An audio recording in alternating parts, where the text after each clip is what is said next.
A wave front is defined as the continuous locus of those particles of a medium which are vibrating in the same phase. Depending on the shape of the source of light, waveform can be of three types. A wavefront is defined as the continuous locus of those particles of a medium which are vibrating in the same phase.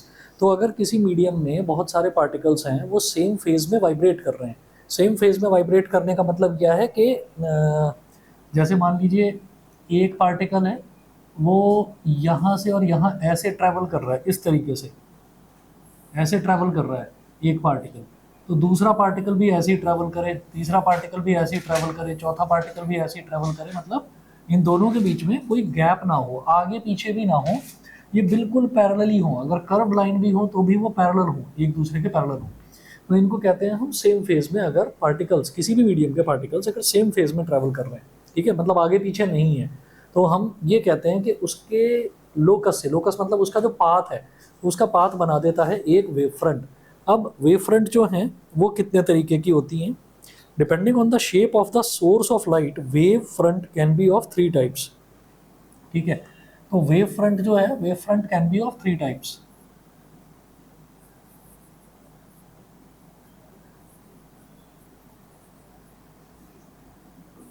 Can be of three types.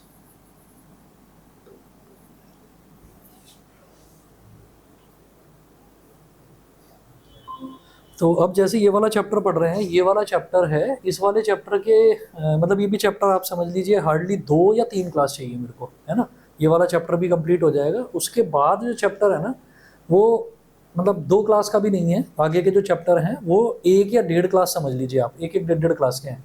एक dual nature of radiation and matter, ठीक है, एक आपका atoms, एक हो गया nuclear, ये 3 chapter बहुत छोटे हैं, 1.5 क्लास के हैं। फिर उसके बाद 3 या 4 क्लास मेरे को लगेंगे सेमीकंडक्टर वाले चैप्टर में, और आप ये समझ लीजिए कि लगभग इस चैप्टर के बाद से ही हम रिवीजन वाली मोड में आ जाएंगे। अगर किसी भी बच्चे को इस चैप्टर के बाद ही, अगर किसी बच्चे को किसी और टॉपिक में भी कहीं कोई दिक्कत आया ना, मेरे को बीच में पूछ लेना। जैसे आप लोगों के अभी प्री बोर्ड्स भी चल रहे हैं, तो किसी भी बच्चे को कोई चैप्टर रिवाइज करना हो तो बता देना। ये मत समझना कि भाई वो हमारे 4 चैप्टर रह रहे हैं तो अभी तो बड़ा सिलेबस रह रहा है, नहीं भाई, वो 4 चैप्टर हंसी मजाक में हो जाएंगे, और प्री बोर्ड में भी कोई बहुत ज़्यादा वेटेज नहीं होगी उन 4 चैप्टर्स की। आपका सेमीकंडक्टर हो गया, एटम हो गया, न्यूक्लियाई हो गया, वो बहुत ज़्यादा वेटेज नहीं होगी, और डायरेक्ट थ्योरेटिकल उसमें क्वेश्चंस आते हैं। तो हमारा टारगेट जो है अब सारा का सारा ना क्वेश्चन ओरिएंटेड रहेगा, क्वेश्चन सब हमको प्रैक्टिस करने हैं, रिवीजन के साथ साथ क्वेश्चन ज़्यादा है इंपॉर्टेंट, क्योंकि थ्योरी आप एक बार कर चुके हैं, डिटेल में कर चुके हैं सारी ही, ठीक है। तो चलिए जी, और वेव फ्रंट करते हैं इसमें। Wave front can be of 3 types. तो पहला है spherical wave front. When the source of light is a point source, the wave front is a sphere with centre at the source. तो पहला आ जाएगा spherical wave front. Spherical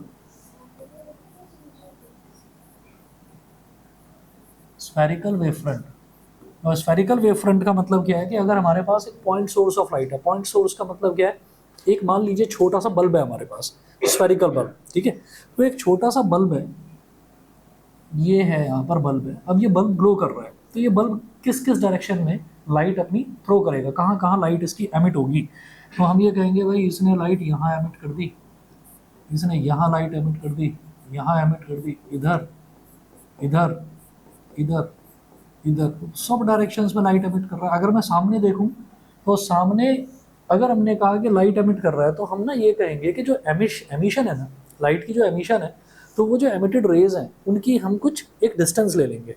हमने कहा कितना कितना लेना है, मान लीजिए 1 1 सेंटीमीटर की हमने लाइट रेज दे ली, तो मान लो 1 सेंटीमीटर का ये लिया, तो भाई 1 सेंटीमीटर का ये लेंगे, ये भी 1 सेंटीमीटर, 1 1 1 सारे 1 1 सेंटीमीटर की लाइट रेज लेंगे हम।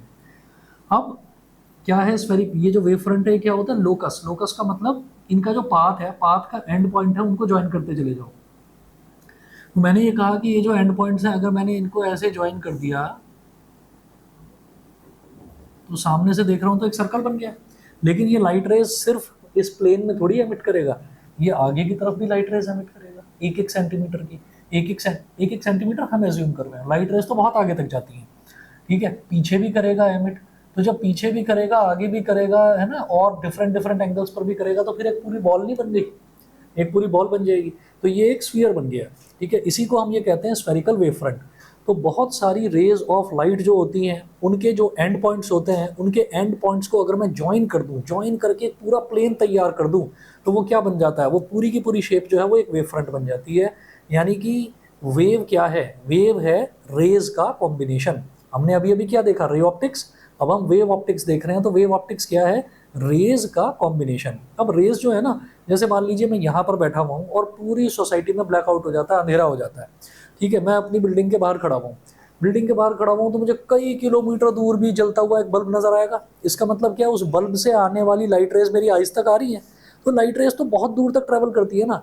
हमने कहा कि भाई एक उसकी कोई एक वेव पैकेट अगर मेरे को देखना है, तो मैं कहूँगा कि चलो आपने मान लिया 1 1 सेंटीमीटर, जैसे मैंने आपको 1 1 सेंटीमीटर बोला कि 1 1 सेंटीमीटर की लाइट रेस को पकड़ लो बस, उनको पकड़कर, और जैसे ही आप उनका एक पैकेट तैयार करोगे तो वो एक गोला बन जाएगा, ठीक है ना, एक स्फेरिकल वेव फ्रंट बन जाएगा, ठीक। This is called spherical wave front. अब इसी तरीके से दूसरी टाइप होती है वेव फ्रंट की, दूसरी टाइप होती है सिलेंड्रिकल वेव फ्रंट। तो थर्ड है cylindrical wave front.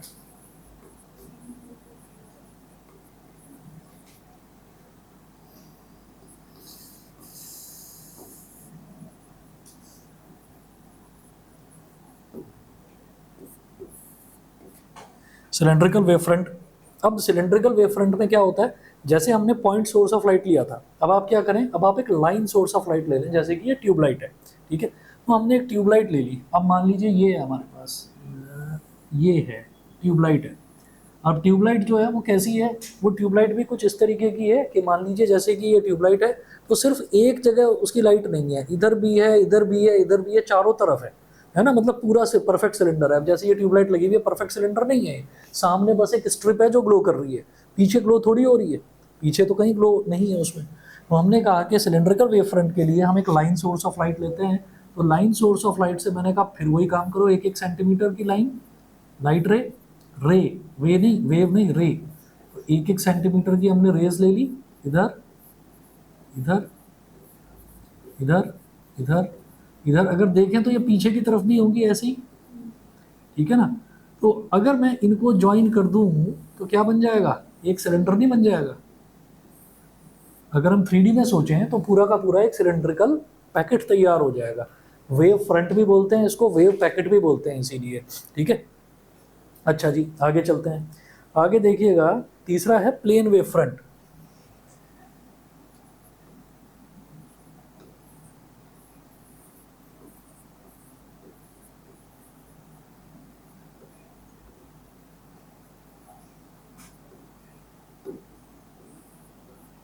Plane wave front, plane wave front में क्या होता है कि अगर लाइट रेज जो हैं अगर लाइट रेज जो हैं वो लाइट रेज सब एक दूसरे के पैरेलल आ रही हैं, ठीक है, ऊपर से नीचे तक, पीछे की तरफ भी फैली हुई है।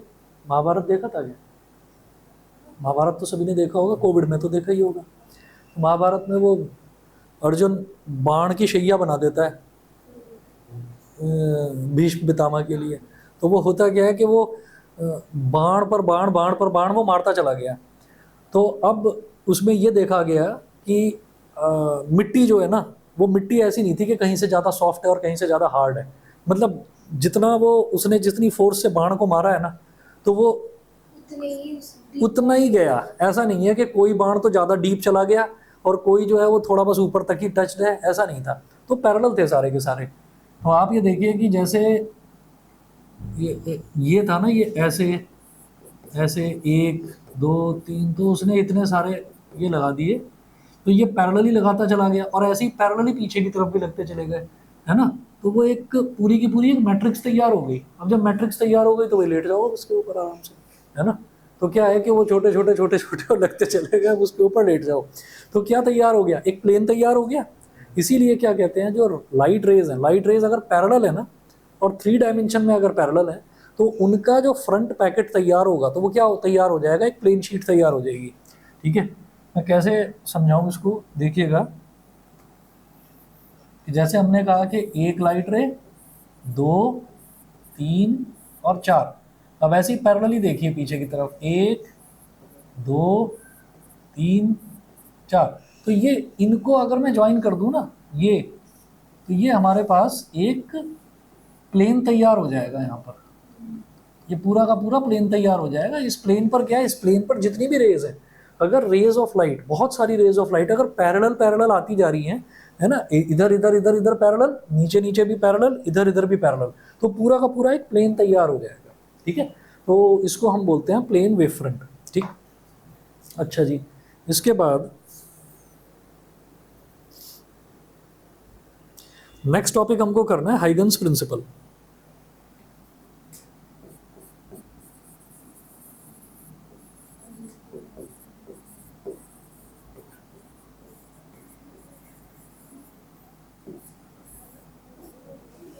होता बहुत बहुत कुछ था इस चैप्टर में, चैप्टर काफ़ी बड़ा हुआ करता था, पर पिछले 2-3 साल से ना सिलेबस कट कट के काफ़ी छोटा हो गया, इसीलिए 8 पेज का रह गया बस ये।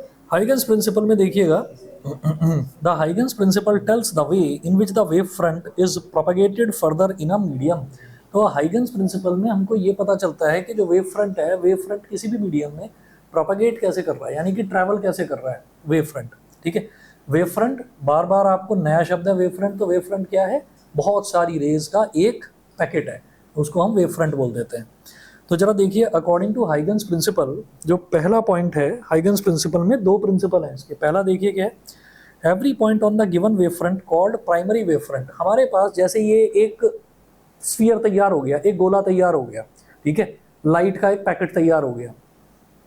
अच्छा, तो क्या है, every point on the given wave front called primary wave front acts as a fresh source of new disturbance called secondary wavelet. मतलब क्या है कि ये जो एक वेव फ्रंट तैयार हुआ ना, किसकी वजह से, इस लाइट सोर्स की वजह से जो एक वेव फ्रंट तैयार हुआ, हम ये कहेंगे कि ये वेव फ्रंट एक दूसरे लाइट सोर्स की तरह बिहेव करेगा। किसके लिए, अगले वेव फ्रंट के लिए, है ना। तो मतलब क्या है कि ये जो है, अगर हम ये कहें कि अच्छा ये भी कोई लाइट सोर्स है, हाँ ये भी अब लाइट सोर्स है, तो यहाँ से 1 सेंटीमीटर ये ये ऐसे ऐसे ऐसे ऐसे, और इनको अगर ज्वाइन करेंगे तो भाई एक और स्फीयर, तो स्फीयर, स्फीयर के बाहर एक और स्फीयर, स्फीयर के बाहर एक और sphere, sphere sphere sphere sphere बनते चले जाएंगे। तो प्राइमरी, सबसे पहले तो सोर्स आएगा, सोर्स ऑफ लाइट, उसके बाद जो एक मैंने वेव फ्रंट बनाई, that is called primary wave front. Primary wave front के बाद जो दूसरा बनता है, that is called secondary wave front. उसके बाद एक और बनता है, उसको टर्शरी बोल देते हैं। मुझे वो करना नहीं है, मुझे तो प्राइमरी और सेकेंडरी देखना है, source of light, primary wave front, secondary wave front.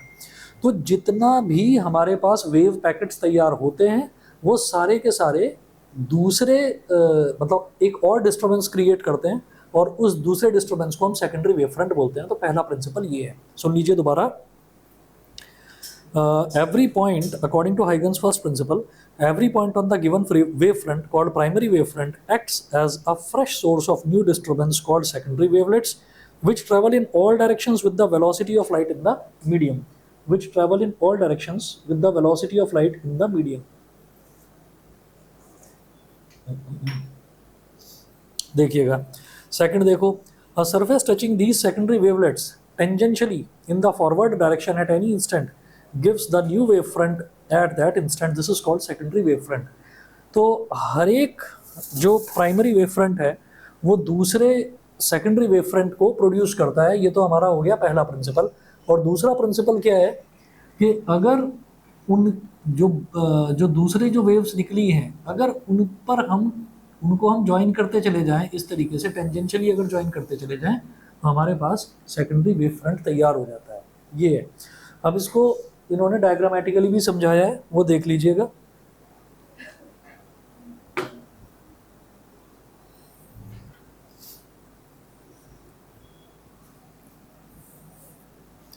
इधर एक सोर्स है,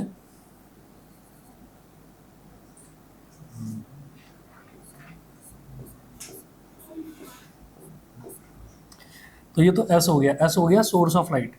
ठीक है, अब ये जो सोर्स ऑफ लाइट है, ये क्या कर रहा है, ये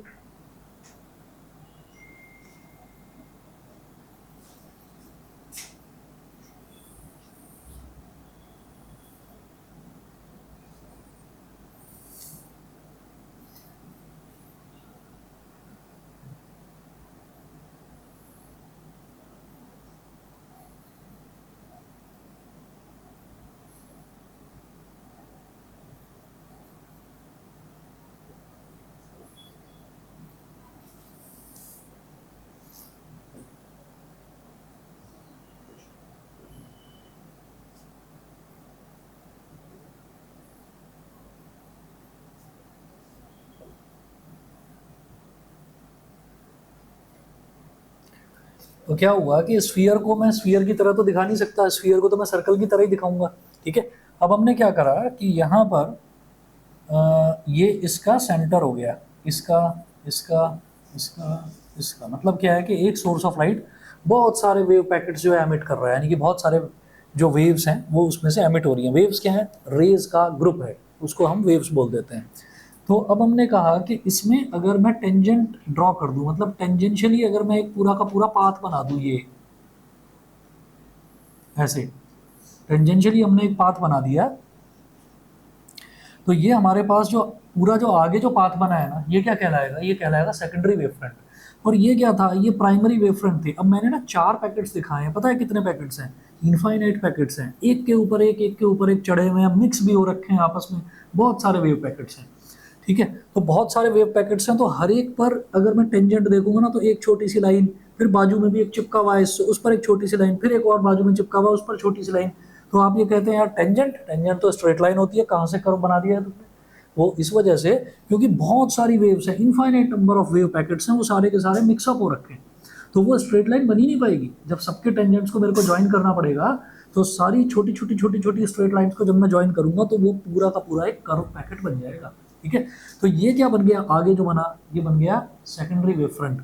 और अगर इन्हीं वेवलेट्स को अगर मैं पीछे ज्वाइन कर दूं ऐसे, तो हम ये कहेंगे कि ये इसका पुराना वेव फ्रंट बन गया है, कि इस वेव फ्रंट से ये आगे वाला वेव फ्रंट प्रोड्यूस हुआ है। और ये है क्या बेसिकली? ये हमने तो एक छोटा सा कर्व दिखाया है, एक्चुअली ये पूरा कंप्लीट है। ये एक स्फीयर है, और ये क्या है? स्फीयर के बाहर एक और स्फीयर, और बनाना चाहो तो स्फीयर के बाहर एक और स्फीयर, जैसे ये एक स्फीयर था, उसके बाहर एक और स्फीयर, तो स्फीयर स्फीयर स्फीयर ऐसे बनते चले जाते हैं। ये आपको समझाने के लिए बता रहा हूँ। हाइगन्स प्रिंसिपल आएगा तो जो 2 स्टेटमेंट दे रखे हैं और डायरेक्टली पूछा जाता है, ठीक है ना। ये जो अब हम चैप्टर्स करने वाले हैं, ये वो वाले चैप्टर्स हैं जिनमें डायरेक्ट क्वेश्चन पूछे जाते हैं, नंबर लूटने वाले चैप्टर्स हैं एक्चुअली ये। तो अब आप ये देखिएगा कि हाइगन्स प्रिंसिपल पूछा जाएगा, वो दोनों प्रिंसिपल एज इट इज रट लेना। ये मत कहना है कि सर मैंने लिखा तो वही था, उसका भी तो मतलब वही था जो आपने समझाया था, वो नंबर नहीं मिलेंगे उस पर, ठीक है। और डायग्राम बना देना ऐसे ही, एक ये डायग्राम बना दीजिएगा, बाजू में आप ऐसे लिख सकते हैं प्रोपगेशन, इधर साइड में ये propagation of light wave, propagation of light wave, ठीक है। अच्छा, एक डायग्राम और दे रखा है, और ये इस तरीके से दे रखा है कि अगर हमारे पास एक प्लेन वेव फ्रंट है, तो प्लेन वेव फ्रंट में हम ये कहेंगे कि अच्छा जो पैकेट्स होंगे ना वेव के, वो इस तरीके से होंगे, स्ट्रेट लाइन, स्ट्रेट लाइन, ठीक है। तो ये हो गया, ये इसका सेंटर हो गया, दोनों बना देना डायग्राम एज इट इज, ठीक। अच्छा जी, आगे चलते हैं। फिर हमें ना 2 टॉपिक्स हैं इसमें बड़े इंपॉर्टेंट, एक होता है रिफ्लेक्शन और एक होता है रिफ्रैक्शन। जैसा कि नोट्स में दे रखा है यहाँ पर, तो इसमें थोड़ी थ्योरी ज़्यादा दे रखी है, आप उसको थोड़ा शॉर्ट करके भी कर सकते हैं, ठीक है। लेकिन जो प्रूविंग है, वो प्रूविंग में हमको क्या करके दिखाना है कि रिफ्लेक्शन वेव थ्योरी में भी काम करता है कि नहीं करता। तो जैसे हमने रिफ्लेक्शन की थ्योरी देखी थी, तो रिफ्लेक्शन के 2 लॉज थे, first law, second law. First law में क्या था? The incident ray, the reflected ray, they all lie in the same plane. दूसरा क्या था? Angle of incidence is always equal to angle of reflection, ये हमने देखा था। तो अब ऐसे में हमें ये वेव थ्योरी में भी एप्लीकेबल है, वो हमको प्रूव करके दिखाना है। तो reflection on the basis of wave theory,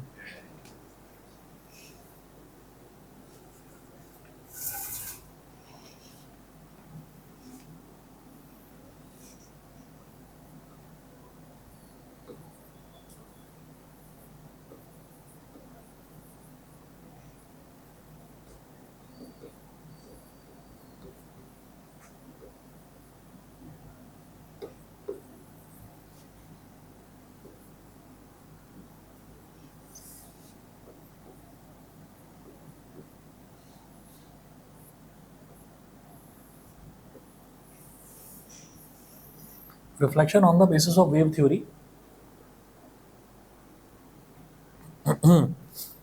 Huygens principle can be used to explain the phenomena of reflection and refraction of light on the basis of wave theory. In the given figure, AB is a plane wavefront incident on a plane mirror M1 M2 at angle BA A dash is equal to angle I, 1 2 3 are the corresponding incident rays which are perpendicular to A B. ठीक है, तो यहाँ पर हम क्या बना रहे हैं, एक तो प्लेन मिरर बनाएंगे यहाँ पर।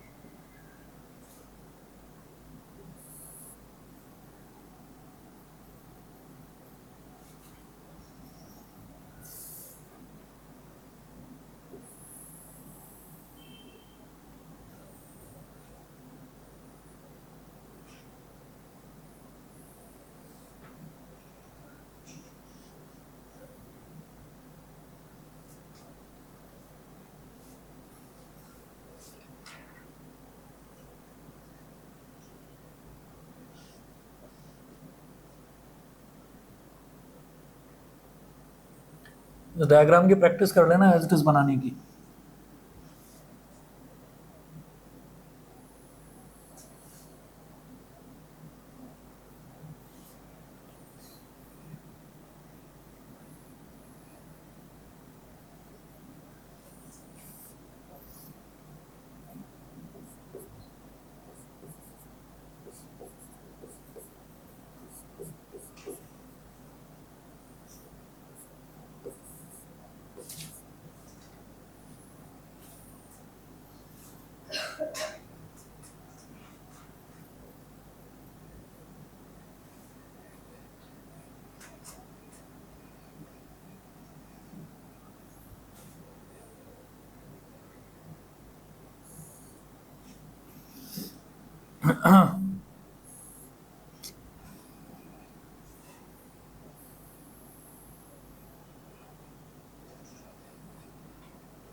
अब ये जो है ना,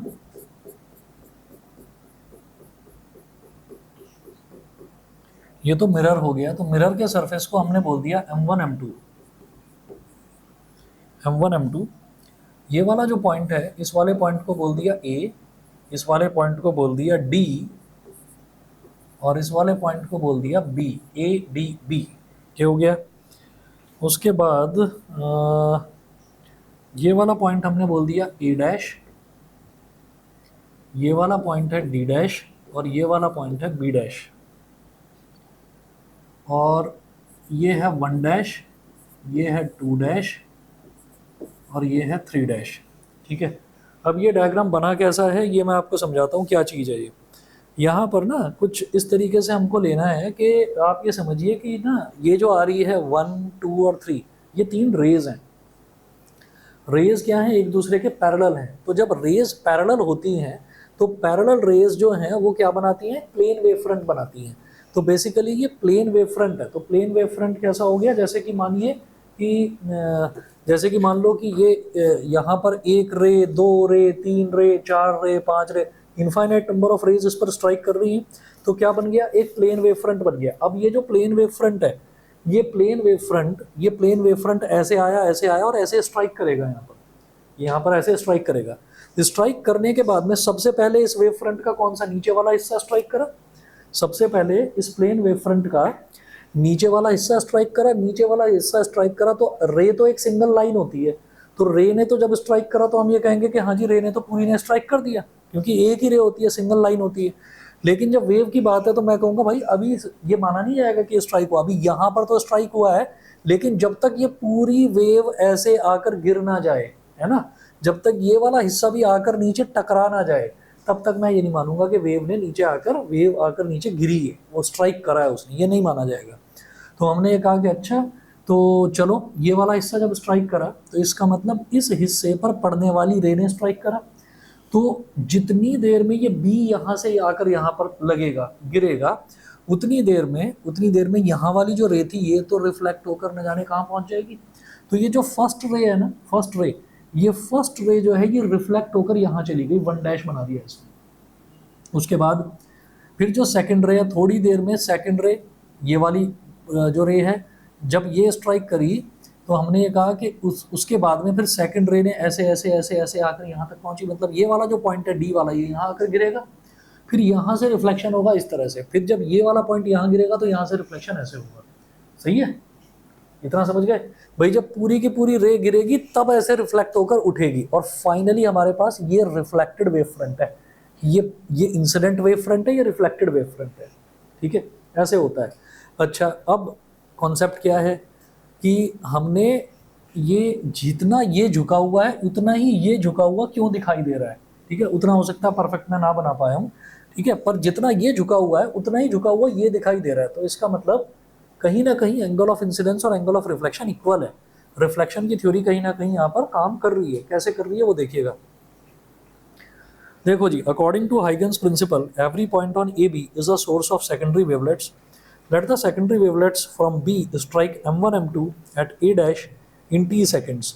इसका मतलब क्या है कि ये वाली जो वेवलेट है ना, लास्ट वाली जो रे है, लास्ट वाली रे बी से a डैश तक आने में मान लो उसको टाइम t लगता है। अब लाइट रे है, लाइट रे कैसे चलेगी? एयर में चल रही है, स्पीड ऑफ लाइट से चलेगी। स्पीड ऑफ लाइट क्या होती है? c। तो इसको मान लीजिए b से a डैश तक आने में इसको टाइम लग रहा है t। तो b a डैश क्या हो जाएगा? b a डैश क्या हो जाएगा? डिस्टेंस है ना, डिस्टेंस क्या होता है? स्पीड इनटू टाइम, है ना। स्पीड कितनी है? c, और टाइम कितना है? t। तो c इंटू टी, इसको बोल दिया equation number 1। The secondary wavelets from A will travel the same distance c into t in the same time. Therefore, with A as center and c into t as radius, draw an arc so that AB dash is equal to c into t. अब हमने क्या करा, जितनी देर में यहाँ से लेकर यहाँ तक ये रे आई ना, उतनी ही देर में जो ये वाली रे स्ट्राइक कर चुकी थी ये रिफ्लेक्ट होगी। तो ये रिफ्लेक्ट करके कहाँ से कहाँ तक जाएगी? ए से बी डैश तक जाएगी। ठीक है, तो इसीलिए क्या होगा, ए बी डैश क्या हो जाएगा? ये भी तो यही हो जाएगा, सी इंटू टी। भाई लाइट रे ये जब ये रिफ्लेक्ट होगी तो कितनी स्पीड से रिफ्लेक्ट होगी? Speed of light. Plane mirror speed of light. ठीक है, तो प्लेन मिरर पे कोई लाइट जितनी स्पीड से टकराती है उतनी स्पीड से टकरा कर वापस आती है। तो लाइट, स्पीड ऑफ लाइट सी से टकराई तो सी से टकरा कर वापस आई। टाइम टी में वो यहाँ से यहाँ तक गई तो टाइम टी में यहाँ से यहाँ तक चली जाएगी, ए बी डैश। उसको बनाने के लिए आपको तो ऐसे ही करना, डायग्राम जैसे मैंने बनाया। आप यहाँ पर क्या करेंगे, आप यहाँ पर ऐसे डॉटेड एक छोटा सा कर्व बना देंगे। इसका मतलब क्या है? इसका मतलब ये है कि आपने बी से ए डैश तक का डिस्टेंस ना कंपास में मेजर किया है, और कंपास में मेजर करने के बाद में आपने उसी रेडियस से यहाँ पर कंपास का नीडल रखा और पेंसिल से आपने आर्क लगाई। तो ये जो आर्क है ना, इस आर्क पर आप ये टेंजेंट बना रहे हैं। समझ गए? ये सेकेंडरी वेव फ्रंट है, उस पर बनने वाला टेंजेंट रिफ्लेक्टेड वेव फ्रंट बन जाएगा। समझ गए मेरी बात? तो आपने ये आर्क लगाई है। सिमिलरली आपने यहाँ पर एक और आर्क लगाई है, तो ये 2 आर्क्स बना देना कि हाँ जी हमने आर्क बनाई है। नहीं भी बनाओगे तो भी कोई दिक्कत नहीं, टीचर इतना सनकी नहीं होता, दे देता है नंबर। ठीक है, तो आपने ये कर दिया। तो ये A B A dash is equal to C into T, A B dash is equal to C into T, ये हो गई हमारी इक्वेशन नंबर 2। ठीक है, अच्छा जी, from A dash draw a tangent plane A dash B dash touching the spherical arc tangentially at B dash. ठीक है ना, तो टेंजेंट बना दिया। अच्छा, therefore A dash B dash is the secondary wave front after T seconds. तो ये जो ए डैश बी डैश है सेकेंडरी वेव फ्रंट है। This would advance in the direction of rays 1 dash 2 dash 3 dash, मतलब ये reflect होकर ऐसे आगे जाएगा। ठीक है, पूरा पैकेट आगे ट्रेवल करेगा। Hence एंगल ऑफ इंसिडेंस, अब एंगल ऑफ इंसिडेंस समझना, एंगल ऑफ इंसिडेंस कैसे निकलता है। जो रे ऑप्टिक्स था, रे ऑप्टिक्स में एंगल ऑफ इंसिडेंस कैसे होता था, इंसिडेंट रे और नॉर्मल के बीच में जो एंगल बनता था that was called angle of incidence. Ray optics में यही थी कहानी। रे को पकड़ लो पहले, ये पहली रे है ना 1, यहाँ पर नॉर्मल बना दो, ये पॉइंट ऑफ इंसिडेंस हो गया ए। तो इंसिडेंट रे और नॉर्मल के बीच में जो एंगल बनता है वो क्या कहलाता है? एंगल ऑफ इंसिडेंस, आई। बोलो, समझ गए? अच्छा, ये जो एंगल है ना बेटा, ये वाला एंगल है 90 डिग्री। सिमिलरली जो ये एंगल बनेगा ये 90 डिग्री। क्या है? ये टेंजेंट है। ये क्या है? मैंने रेडियस लिया था, रेडियस और टेंजेंट के बीच में एंगल क्या बनता है? 90 डिग्री बनता है, हमें पता ही है। ठीक है, ये 90 डिग्री, ये 90 डिग्री एंगल बनेगा। अब आगे चलते हैं। ये आई है इंसिडेंट रे, पहली इंसिडेंट रे और नॉर्मल के बीच में एंगल बन गया आई। हमें एक रूल पता है कि अगर कोई दो लाइंस के बीच में जो एंगल बनता है, angle between two lines is the angle between their perpendiculars. दो लाइंस के बीच में जो एंगल बनेगा उनके परपेंडिकुलर्स के बीच में भी वही एंगल बनेगा। तो देखो, एक लाइन क्या है? ये है, इस पर परपेंडिकुलर क्या है? ये। हम ये जानते हैं रेज जो है, रेज परपेंडिकुलरली स्ट्राइक करती हैं किस पर? प्लेन वेव फ्रंट पर। ठीक है, तो ये वाली जो रे आ रही है 1, ये ए बी पर परपेंडिकुलर है। ये जो नॉर्मल है ये किस पर परपेंडिकुलर है? M1 M2 पर, यानी कि ये मिरर पर परपेंडिकुलर है। तो 1 पर परपेंडिकुलर ए बी और नॉर्मल पर परपेंडिकुलर ये, तो इसका मतलब इन दोनों के बीच में भी एंगल आई ही बनेगा। ये एंगल आई बन गया। Angle between two lines is the angle between their perpendiculars. मेरी बात दोबारा से सुन लो।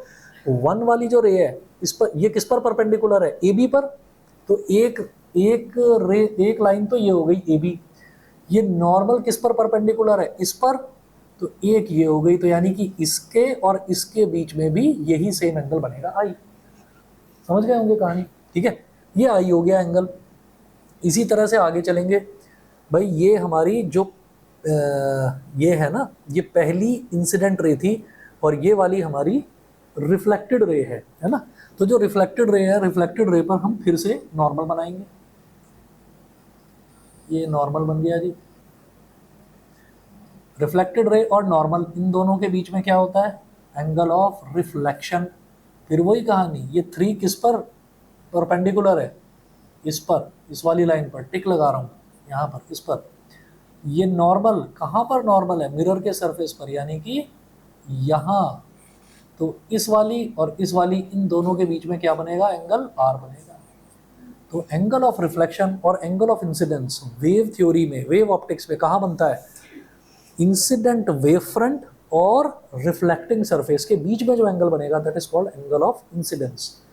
रिफ्लेक्टेड वेव फ्रंट और रिफ्लेक्टिंग सरफेस यानी कि मिरर, इन दोनों के बीच में जो एंगल बनेगा, that is angle of reflection.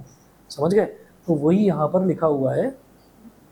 Hence angle of incidence I is equal to angle B A dash, angle B A dash, angle of reflection R is equal to, angle of reflection R is equal to B dash A, angle B dash A। सही है? उसके बाद जरा देखिएगा। अब दो triangles हैं, दो ट्राइंगल्स को कॉन्ग्रुएंट प्रूव कर दो, फटाफट हो जाएगा। ट्राइंगल्स कौन से लेने? एक तो ये लेना है ए बी ए डैश, एक तो ये ट्राइंगल लेना है, और एक लेना है ए डैश बी डैश ए, है ना। ये दो ट्राइंगल्स लेने हैं। मैं नेक्स्ट स्लाइड पर कर रहा हूँ।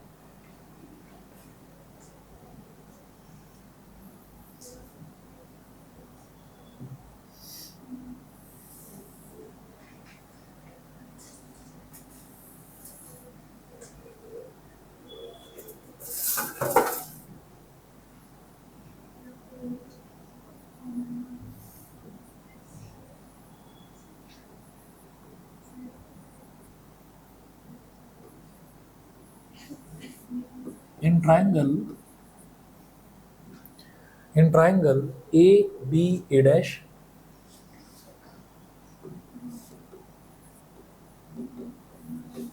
and triangle A B A dash and triangle A dash B dash A,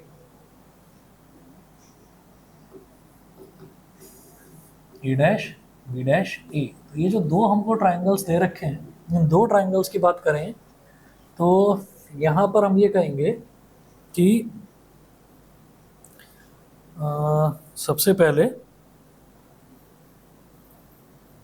ये जो लाइन है ना ए ए डैश, यहाँ लिखेंगे A A dash is equal to A A dash,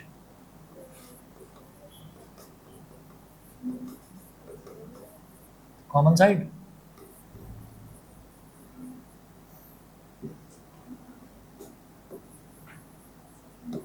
ये तो कॉमन साइड हो गई। उसके बाद angle A B A dash और angle A dash B dash A is equal to 90 degree.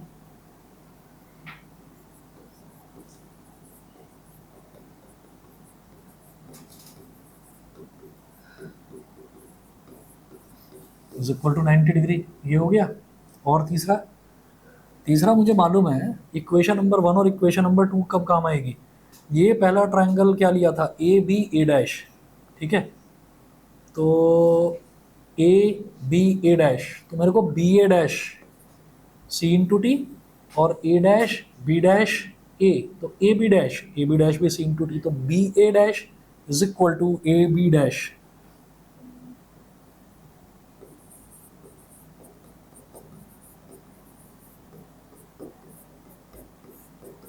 Is equal to C into T. तो हमने क्या क्या यूज करा, ए डैश और बी ए डैश, जरा देखना, A dash B A dash और 90 डिग्री। तो R H S congruence criteria, आप कॉन्ग्रुएंस क्राइटेरिया आपको याद नहीं होंगे तो आप बस इतनी इसमें ही सीधा ये लिख देना कि बोथ ट्राइंगल्स आर कॉन्ग्रुएंट, ठीक है। So both triangles are congruent, चाहे तो लिख लेना राइट एंगल हाइपोटेन्यूज और साइड लिया है हमने,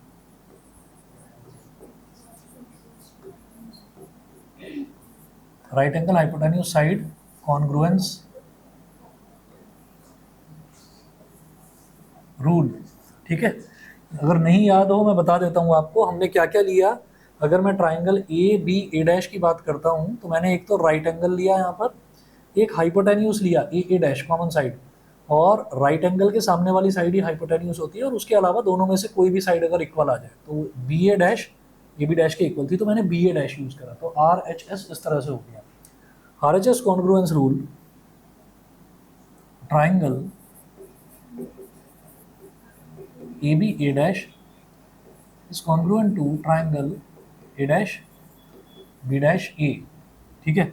इसका मतलब ये वाला जो एंगल है ए बी ए डैश में, ये कौन सा एंगल है, एंगल ए, और ए डैश बी डैश ए में कौन सा एंगल है, एंगल ए डैश।